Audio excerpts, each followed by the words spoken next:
رسول اللہ صلی اللہ علیہ وسلم نے فرمایا جمعہ کے دن اور جمعے کی رات کو کثرت سے مجھ پر درود پڑا کرو، بس جو آدمی مجھ پر ایک دفعہ درود بھیجے گا اللہ اس پر 10 رحمتیں نازل کرے گا۔ اللہم صلی علی محمد۔ رسول اللہ صلی اللہ علیہ وسلم نے فرمایا تمہارے افضل دنوں میں سے جمعے کا دن ہے، اسی دن آدم علیہ السلام پیدا کیے گئے، اسی دن ان کی روح قبض کی گئی، اسی دن سور پھونکا جائے گا اور اس دن سب لوگ بے ہوش ہوں گے، اس لیے اس دن مجھ پر کثرت سے درود بھیجا کرو کیونکہ تمہارا درود مجھ پر پیش کیا جاتا ہے۔ کہتے ہیں لوگوں نے پوچھا یا رسول اللہ ہمارا درود آپ پر کس طرح پیش کیا جائے گا جبکہ آپ کا جسم بوسیدہ ہو چکا ہوگا؟ تو آپ نے فرمایا بے شک اللہ عز و جل نے انبیاء کے جسموں کو زمین پر حرام کر دیا ہے، یعنی فرشتوں کے ذریعے آپ تک درود پہنچایا جاتا ہے۔ انبیاء کے جسموں کو مٹی نہیں کھاتی، صحیح سلامت ہوتے ہیں ان کے جسم۔ سورۃ الکہف پڑھنا، نبی صلی اللہ علیہ وسلم نے فرمایا جو شخص جمعہ کے دن سورۃ الکہف پڑھتا ہے تو اس کے لیے دوسرے جمعے تک نور روشن رہتا ہے۔ غسل کرنا، ہر بالغ پر جمعہ کے لیے جانا ضروری ہے اور ہر وہ شخص جس پر جمعہ کے لیے جانا ضروری ہے اس پر غسل ہے، یعنی اس کو لازمی غسل کرنا چاہیے، الا یہ کہ کوئی مجبوری ہو۔ تو آپ اپنا اسکیجول اس طرح بنائیں نا کہ جیسے اگر آپ ہر روز نہاتے پھر تو کوئی مسئلہ نہیں، لیکن اگر آپ ایک دن چھوڑ کے ایک دن نہاتے ہیں تو آپ پھر اس طرح اسکیجول کریں کہ جیسے آپ منڈے کو نہائے، پھر وینسڈے کو نہائے، پھر جمعے کو نہائے، پھر آپ سیٹرڈے سنڈے اگر نہیں بھی نہاتے پھر منڈے، تو اس طرح آپ جمعے کو مس نہیں کریں گے۔ یہ نہیں کہ جمعرات کو نہا کے جمعہ کو چھوڑ دیا یا جمعہ چھوڑ کے ہفتے کو نہائے، ایسا نہیں کرنا چاہیے۔ علماء نے غسل کے حکم کے بارے میں اختلاف کیا، بعض تو کہتے ہیں یہ واجب ہے یعنی فرض کے درجے میں ہے، اور جمہور علماء یہ کہتے ہیں کہ مستحب ہے، پسندیدہ ہے، افضل عمل ہے۔ حدیث میں آتا ہے جس نے جمعے کے دن وضو کیا اس نے اچھا کیا اور جس نے غسل کیا تو یہ افضل ہے۔ صفائی میں مبالغہ ہوتی ہے نا، ویکلی صفائی آپ کو کرنی ہوتی ہے، یعنی جیسے ناخن وغیرہ کاٹتے ہیں یا پھر اپنے زائد بال وغیرہ اتارتے ہیں، تو یہ سب چیزیں اگر جمعے کے دن ہو تو زیادہ بہتر ہے۔ نبی صلی اللہ علیہ وسلم نے فرمایا جو شخص جمعے کے دن اچھی طرح غسل کرے، اچھی طرح سنوار کر وضو کرے، اپنے بہترین لباس میں سے پہنے، یعنی جمعے کے دن باقی دنوں کی نسبت اچھا لباس پہنے، اللہ نے اس کی قسمت میں گھر والوں کی جو خوشبو لکھی ہو وہ لگا لے، یعنی گھر میں جو بھی خوشبو ہے، پھر جمعہ پڑھنے آئے تو لغو کام نہ کرے، 2 آدمیوں کے درمیان جدائی نہ کرے، یعنی 2 لوگ بیٹھے ان کے بیچ میں گھس کے بیٹھ جائے۔ اس جمعے اور دوسرے جمعے کے درمیان کے پورے ہفتے کے گناہ معاف کر دیے جاتے ہیں۔ پھر مسواک کرنا، جمعے کی سنتیں بتاتے ہوئے آپ نے فرمایا اور تم پر مسواک کرنا لازم ہے۔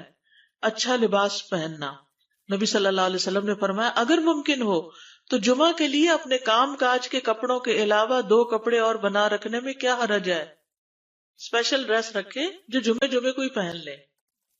خوشبو لگانا، یعنی خوشبو لگائے، حدیث میں آتا ہے چاہے وہ عورت کی خوشبو سے ہو، یعنی آپ کی اپنی نہیں، بیوی کی خوشبو پڑی ہو وہی لگا لو، لیکن لگاؤ۔ تیل لگانا، جو شخص جمعہ کے دن غسل کرے اور جس قدر ممکن ہو پاکیزگی حاصل کرے اور اپنے تیل میں سے تیل لگائے یا اپنے گھر کی خوشبو میں سے خوشبو لگائے، پھر نکلے کہ 2 آدمیوں کے درمیان تفریق نہ کرے، جتنی مقدرہ نماز پڑھ لے اور جب امام بات کرے تو خاموش رہے، اس جمعے سے لے کر دوسرے جمعے تک اس کے گناہ بخش دیے جاتے ہیں۔ جمعہ کا وقت، سورج ڈھلتے ہی جمعہ پڑھنا، سورج ڈھلتے ہی جمعہ پڑھنا، اول وقت جمعہ پڑھنا، بہت لیٹ نہیں کرنا چاہیے۔ ایاس بن سلمہ بن اکوع اپنے والد سے روایت کرتے ہیں، انہوں نے کہا کہ ہم رسول اللہ صلی اللہ علیہ وسلم کے ساتھ جمعے کی نماز پڑھ کر واپس لوٹتے تھے تو دیواروں کا سایہ اتنا نہیں ہوتا تھا کہ ان سے اپنے آپ کو سایہ مہیا کیا جا سکے، یعنی ابھی سورج بہت تھوڑا ڈھلا ہوتا تھا۔ ہاں گرمی کی شدت میں تاخیر کی اجازت ہے۔ مسجد میں داخلہ، مسجد کی طرف جلدی نکلنا، تحیت المسجد ادا کرنا۔ عمر بن دینار کہتے ہیں انہوں نے جابر رضی اللہ عنہ کو کہتے ہوئے سنا کہ ایک شخص جمعہ کے دن مسجد میں داخل ہوا اس حال میں کہ نبی صلی اللہ علیہ وسلم خطبہ دے رہے تھے، تو آپ نے فرمایا کیا تم نے نماز پڑھی؟ اس نے کہا نہیں، تو آپ نے فرمایا کھڑے ہو 2 رکعتیں پڑھو۔ اب یہ بڑا اہم مسئلہ ہے، مسجد میں داخل ہو چاہے خطبہ ہو رہا ہو 2 رکعت پڑھے بغیر نہ بیٹھو، ٹھیک ہے؟ اور یہ کیا ہے؟ دراصل تحیت المسجد، یہ جمعے کی سنتیں نہیں ہیں، یہ کیا ہے؟ تحیت المسجد ہے، اور مختصر پڑھی جائیں، یعنی امام جب خطبہ دے رہا ہو تو چاہیے کہ 2 رکعتیں پڑھے اور دونوں میں اختصار کرے۔ نماز سے قبل ہلکا بنانے کی ممانعت، مثلا آپ جلدی چلے گئے تو یہ نہیں کہ ایک گروپ بنا کے آپس میں گپ شپ شروع کر دیں، نہیں، سیدھے ہی لائنوں میں بیٹھیے۔ انتظار کا وقت کیسے گزاریں گے؟ نفل پڑھ کے بیٹھ گئے، ذکر اذکار کریں، قبلے کی طرف رخ کر کے لائنوں میں بیٹھیں، حلقہ نہیں بنائیں، بیٹھ کے خرید و فروخت نہیں کریں، تاخیر سے آنے پہ گردنیں پھلانگ کے نہ آگے جائیں۔ رسول اللہ صلی اللہ علیہ وسلم نے فرمایا ٹیک لگا کے مت کھاؤ، یہ عام ایک ادب بتایا، یعنی اس طرح ٹیک لگا کے نہیں کھاؤ، کھانے کے وقت سیدھے ہو جاؤ۔ چھنے ہوئے آٹے کی روٹی نہ کھاؤ، میدا۔ مسجد میں کوئی جگہ مقرر نہ کرو کہ یہ میری جگہ ہے، آپ کیوں آج یہاں کھڑی ہو گئی، کہ تم اسی میں ہی نماز پڑھو۔ کچھ لوگ ہوتے ہیں نا آ کے مخصوص جگہ ہی پڑھتے ہیں، اگر کوئی اور وہاں ہو ڈسٹرب ہو جاتے ہیں۔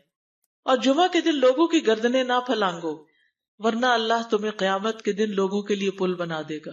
کیونکہ بہت اذیت کی بات ہے نا، آپ بیٹھے ہیں لوگ باقاعدہ بازو کے کندھوں پہ ہاتھ رکھ کے اس کو تنگ کر اس کو تنگ کر، تو یہ نہیں کرنا چاہیے۔ اگر آپ کو اٹھنا بھی پڑ گیا بیچ میں تو واپسی پہ پیچھے کھڑے ہو جائیے، اگلی لائن مل جائے گی۔ جی یہ تو بہت ضروری بات آپ نے کی کہ جب لوگ مسجد آئے تو پہلی صف میں بیٹھے، یعنی پہلی چھوڑ کے آخری میں بیٹھ جائیں اور پھر لوگ ان کی گردنیں پلانگتے رہیں، دوسروں کے لیے فتنہ بننا۔ جابر بن عبداللہ رضی اللہ عنہ سے روایت ہے کہ جمعے کے دن رسول اللہ صلی اللہ علیہ وسلم خطبہ ارشاد فرما رہے تھے کہ ایک آدمی مسجد میں داخل ہوا، وہ قریب آ کر بیٹھنے کے لیے لوگوں کے اوپر سے گزرنے لگا۔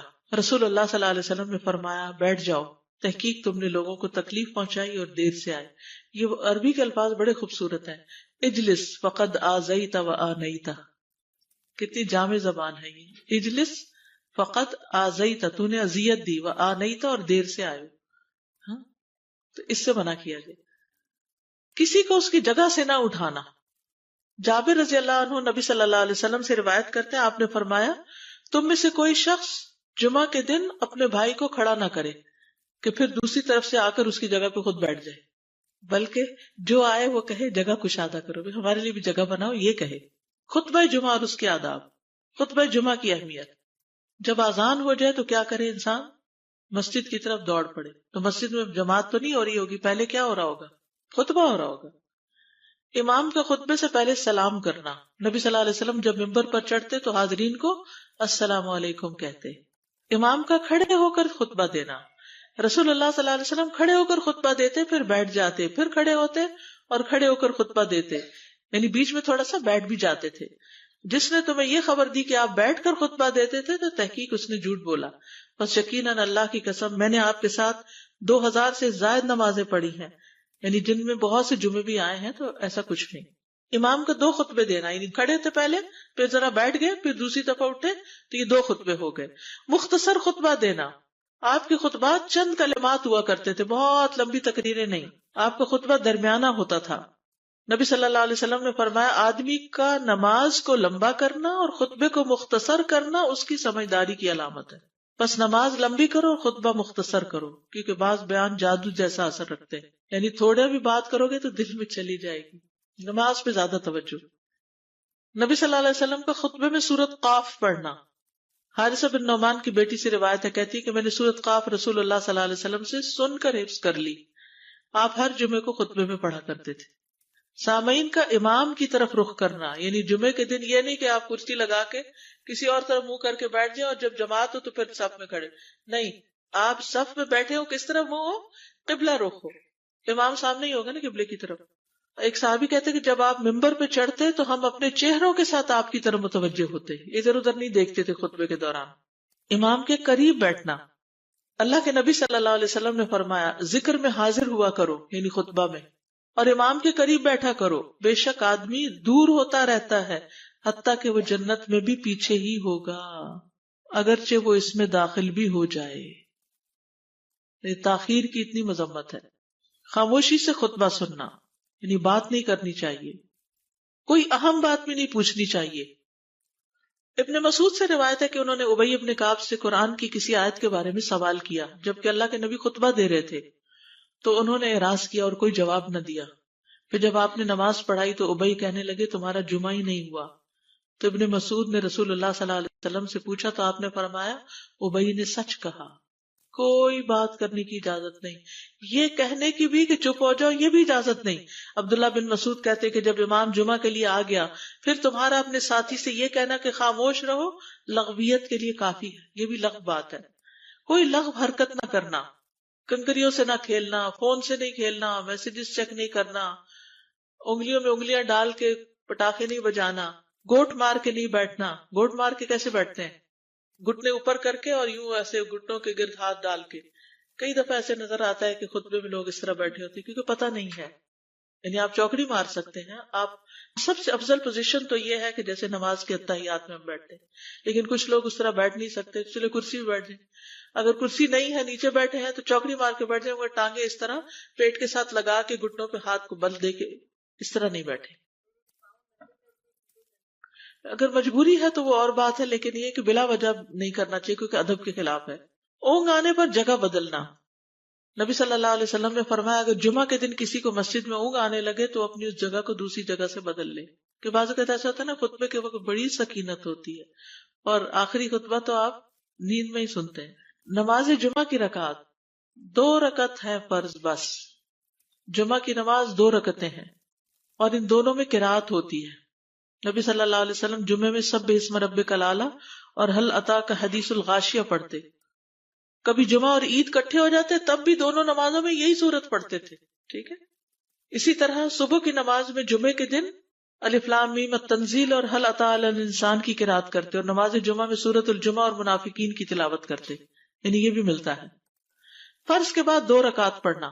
عبداللہ بن عمر سے روایت ہے انہوں نے رسول اللہ صلی اللہ علیہ وسلم کی نفل نماز کو بیان کیا اور کہا کہ آپ جمعے کے بعد کوئی نفل نماز نہیں پڑھتے تھے حتیٰ کہ واپس تشریف لے جاتے، پھر اپنے گھر میں 2 رکعت پڑھتے تھے. اب جو لوگ گھر نہیں جاتے تو پھر وہیں پر وہ پڑھ لیتے ہیں، ورنہ آپ صلی اللہ علیہ وسلم اپنی سنتیں وغیرہ گھر میں پڑھتے تھے. اور اسی طرح 4 بھی پڑھی جا سکتی، 2 بھی ہیں 4 بھی ہیں. آپ صلی اللہ علیہ وسلم نے فرمایا جب تم میں سے کوئی جمعہ پڑھ چکے تو اس کے بعد 4 رکعتیں پڑھے. یہ آپ کا حکم ہے. تو جب آپ کا 2 چیزیں ہوتی ہیں سمجھنے کے لیے، ایک آپ کا فعل ہوتا ہے اور ایک آپ کا حکم ہوتا ہے. تو ہمارے لیے کیا ہے؟ جو آپ کا حکم ہو. جمعے کے بعد کوئی اور نماز پڑھنے سے پہلے گفتگو کرنا، یعنی سنت پڑھنے سے پہلے گفتگو کرنا. اسما بن مالک سے مرفوعاً روایت ہے کہ جب تم میں سے کوئی آدمی جمعہ کی نماز پڑھے تو اس کے بعد اس وقت تک کوئی نماز ادا نہ کرے جب تک کسی سے کلام نہ کرے یا اس جگہ سے نکل نہ جائے. پہلے منع تھا، اب کوئی نہ کوئی بات کر لینی چاہیے. نہیں سمجھ آئی؟ یعنی جمعہ پڑھ لیا آپ نے اور پھر کسی سے آپ سلام دعا کر لیں، اس کے بعد سنت پڑھیں یا نفل جو بھی. ٹھیک ہے. اور گھر جانا ہے تو گھر جا کے پڑھیں، اور اگر گھر نہیں جانا، کام پہ جانا ہے تو ادھر ہی پڑھ کے چلے جائیں. کتنا پیارا ہے ہمارا دین کہ اتنا لمبا بھی چپ کا روزہ نہیں رکھوایا. بالکل. عاصم سے روایت ہے، وہ ابو قلابہ سے نقل کرتے ہیں، میں نے ان کے ساتھ جمعہ کی نماز پڑھی. جب میں نے اپنی نماز پوری کر لی انہوں نے میرے ہاتھ کو پکڑا اور میری جگہ پر کھڑے ہوئے اور مجھے اپنی جگہ پہ کھڑا کیا. وہ جو ہم چینج کرتے ہیں نا جگہ، وہ اس کی بات ہو رہی ہے. یعنی جمعے کے بعد کوئی اور نماز پڑھنے سے پہلے بات بھی کر لینا، جگہ بھی تبدیل کرنا. لیکن اگر کچھ لوگ پہلے سے ہی آپ کی سنتیں شروع کر چکے اور کوئی چینج کرنے والا نہیں تو پھر پڑھ لیجئے. یعنی یہ مستحب اعمال ہے، ان میں ایسا نہیں کہ کوئی گناہ لازم ہو جائے گا، لیکن افضل یہ ہے، افضل سے اجر زیادہ ہو جاتا ہے. جمعہ کے دیگر احکام. 1 رکعت پانے پر بھی جمعہ ادا ہو جاتا ہے. یعنی اگر کسی کو رش مل گیا، پارکنگ نہیں ملی اور 1 رکعت میں بھی پہنچ گیا تو جمعہ ہو گیا. امام سے دعا کا کہنا. انس کہتے ہیں کہ ایک سال نبی صلی اللہ علیہ وسلم کے عہد میں لوگ قحط میں مبتلا ہوئے. جمعہ کے دن میں نبی صلی اللہ علیہ وسلم کے خطبہ پڑھنے کے دوران میں ایک اعرابی کھڑا ہو گیا. کہا یا رسول اللہ، مال تباہ ہو گئے، بچے بھوکے مرنے لگے، اس لیے آپ اللہ سے ہمارے حق میں دعا کیجیے. آپ نے اپنے دونوں ہاتھ اٹھائے. اس وقت آسمان پر بادل کا ایک ٹکڑا بھی نہیں تھا. قسم اس ذات کی جس کے ہاتھ میں میری جان، آپ نے ہاتھ اٹھائے بھی نہیں تھے کہ پہاڑوں کی طرح بادل کے بڑے بڑے ٹکڑے امڑ آئے. یہ معجزہ ہے آپ کا، آپ کی دعا قبول ہو گئی. پھر آپ ممبر سے ابھی اترے نہیں تھے کہ میں نے آپ کی داڑھی پر بارش کے قطروں کو ٹپکتے ہوئے دیکھا. اس دن خوب بارش ہوئی. پھر دوسرے دن، تیسرے، چوتھے، حتیٰ کہ دوسرے جمعے تک سلسلہ جاری رہا. دوسرے جمعے وہی عربی یا کوئی اور کھڑا ہو گیا اور کہا یا رسول اللہ، چھتیں گر گئی، مال ڈوب گیا، اس لیے آپ ہمارے لیے اللہ سے دعا کیجیے. چنانچہ آپ نے اپنے دونوں ہاتھ اٹھائے اور فرمایا اے میرے اللہ، ہمارے ارد گرد برسا، ہم پر نہ برسا. اور بدلی کے جس طرف اشارہ کرتے وہ بدلی ہٹتی جاتی اور مدینہ ایک حوض کی طرح ہو گیا. وادی کنات 1 مہینے تک بہتا رہا. جو شخص بھی کسی علاقے سے آتا تو اس پر بارش کا حال بیان کرتا، جیسے ہوتا ہے نا کوئی فلڈ آ جائے یا کچھ ہریکین، تو پھر ہر کوئی موضوع گفتگو ہو جاتا ہے. جمعہ کے بعد قیلولہ کرنا. انس کہتے ہیں کہ ہم لوگ جمعہ کے دن سویرے نکلتے اور جمعہ کی نماز کے بعد قیلولہ کرتے تھے، جمعہ کے بعد کھانا کھانا.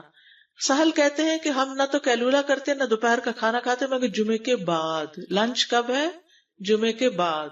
جمعے کو قیام و سیام کے لیے خاص کرنے کی ممانعت ہے، یعنی اس دن کی رات کو شب جمعہ منانا کہ اس رات پوری عبادت کریں گے، یہ سنت سے ثابت نہیں. ٹھیک ہے. اور دن کو روزے کے لیے خاص کرنا یہ بھی سنت سے ثابت نہیں، الا یہ کہ کوئی معمول کا روزہ رکھتا ہے، ایام 20 کا روزہ ہے تو وہ اور بات ہے. ابو ہریرہ سے روایت ہے کہ میں نے رسول اللہ صلی اللہ علیہ وسلم کو فرماتے ہوئے سنا، تم میں سے کوئی شخص جمعہ کے دن روزہ نہ رکھے مگر یہ کہ اس کے ایک دن پہلے یا اس کے بعد کا دن ملا کر روزہ رکھے. جمعہ کے دن خرید و فروخت کی ممانعت ہے.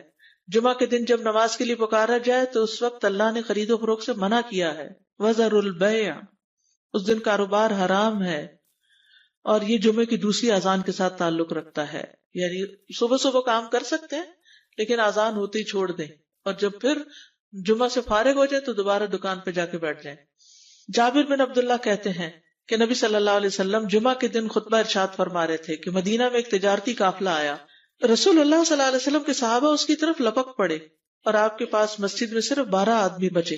تو رسول اللہ صلی اللہ علیہ وسلم نے یہ صورت دیکھ کر فرمایا، اس ذات کی قسم جس کے ہاتھ میں میری جان ہے، اگر تم سارے کے سارے چلے جاتے اور کوئی بھی باقی نہ بچتا تو اس وادی میں آگ بہہ پڑتی. یعنی اتنا بڑا جرم ہے یہ. پھر یہ آیت نازل ہوئی، وَإِذَا رَأَوْا تِجَارَةً أَوْ لَهْوًا انفضوا إِلَيْهَا وَتَرَكُوكَ قَائِمًا، جب وہ کوئی سودا بکتا دیکھیں یا کوئی تماشا نظر آ جائے تو اس کی طرف دوڑ جاتے اور آپ کو کھڑا ہی چھوڑ دیتے ہیں. راوی کہتے ہیں جو 12 آدمی رسول اللہ صلی اللہ علیہ وسلم کے ساتھ رہے ان میں ابو بکر اور عمر رضی اللہ عنہ بھی شامل تھے. جمعے کے دن قبولیت کی گھڑی ہوتی ہے، اس وقت اللہ سے بھلائی مانگنی چاہیے. رسول اللہ صلی اللہ علیہ وسلم نے فرمایا، جمعے کے دن میں ایک گھڑی ایسی ہے کہ کوئی مسلمان اللہ سے کسی خیر کا سوال کرتے ہوئے اس کی موافقت نہیں کرتا مگر اللہ اسے وہی خیر عطا کر دیتا ہے. فرمایا یہ ایک چھوٹی سی گھڑی تھوڑی دیر کے لیے ہوتی ہے اور یہ ہر جمعے کو ہوتی ہے. ٹھیک ہے. اور خصوصاً نماز میں بھی اگر کوئی دعا کر رہا ہوتا ہے نا انسان تو وہ بھی قبول ہو جاتی ہے. نماز میں دعا کہاں ہوتی ہے؟ شروع میں ہوتی ہے، رکوع میں ہوتی ہے، سجدے میں ہوتی ہے، تشہد میں ہوتی ہیں. تو اگر یعنی جمعہ پڑھ رہے ہیں اور بیچ میں دعائیں آ گئی ہیں تو ہو سکتا وہی گھڑی آ گئی ہو اور آپ کی دعا قبول ہو جائے. اور یہ تورات میں بھی اس کا ذکر تھا. ابو ہریرہ رضی اللہ عنہ کہتے ہیں کہ رسول اللہ صلی اللہ علیہ وسلم نے فرمایا، بہترین دن جس میں سورج طلوع ہوتا ہے جمعہ کا دن ہے. اس دن میں ایک گھڑی ایسی ہے کہ نماز کی حالت میں اگر کوئی مسلمان بندہ اللہ عز و جل سے کچھ طلب کرے تو وہ اس کو ضرور دیتا ہے. کعب نے کہا ایسا سال میں ایک مرتبہ ہوتا ہے؟ تو میں نے کہا نہیں بلکہ ہر جمعہ کو ہوتا ہے.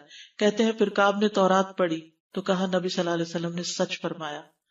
ابو ہریرہ رضی اللہ عنہ کہتے ہیں کہ میں بعد میں عبداللہ بن سلام سے ملا اور ان سے اپنی اور کعب کی مجلس کا بتایا تو عبداللہ بن سلام رضی اللہ عنہ نے کہا میں جانتا ہوں وہ گھڑی کب آتی ہے. ابو ہریرہ نے کہا مجھے بھی بتائیے. انہوں نے کہا وہ جمعہ کے دن میں آخری گھڑی ہے.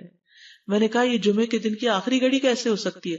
حالانکہ رسول اللہ صلی اللہ علیہ وسلم نے فرمایا جو مسلمان بندہ اس کو نماز پڑھتے ہوئے پائے، اس وقت میں کوئی نماز نہیں پڑھی جاتی.